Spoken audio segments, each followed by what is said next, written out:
Hello everyone, কি অবস্থা সবার? আশা করি সবাই ভালো আছো। তো আজকে ভিডিওতে আমরা দেখবো হচ্ছে ক্যাসিও 991 CW ক্যালকুলেটর কীভাবে রিসেট করতে হয়। তো প্রথমেই আমরা ক্যালকুলেটরটা অন করার পরে সেটিংস নামে একটা অপশন পাবো, সেটাতে চলে যাব। সেটাতে চলে যাওয়ার পরে 3 নম্বর অপশনে হচ্ছে রিসেটে চলে যাব। এরপরে দেখবো সেটিংস অ্যান্ড ডাটা রিসেট, তারপর হচ্ছে ভেরিয়েবল মেমোরি রিসেট, একটা হচ্ছে ইনিশিয়ালাইজ অল মানে সব কিছু ডিলিট করে দিবে, তোমার একদম ক্যালকুলেটরকে নতুনের মতো করে ফেলো। ইনিশিয়ালাইজ অলে চাপ দিবা, ইয়েসে চাপ দিবা, তোমার ক্যালকুলেটরটা একবারে নতুনের মতো হয়ে গেছে, রিসেট হয়ে গেছে আর কি। আরেকভাবে তুমি রিসেট করতে পারো, রিসেটে যাবা, এই যে সেটিংস অ্যান্ড ডাটা মানে হচ্ছে তোমার যতগুলো ডাটা তুমি স্টোর করে রাখছো বা সেটিংস তুমি নতুন করে বানিয়ে রাখছো, সব তোমার এই যে রিসেট হয়ে যাবে, আগের মানে নতুনের মতো হয়ে যাবে ক্যালকুলেটরটা।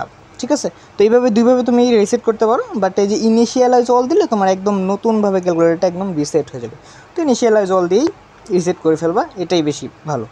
তো এভাবে হচ্ছে ক্যাসিও 991 CW ক্যালকুলেটর রিসেট করতে হয়।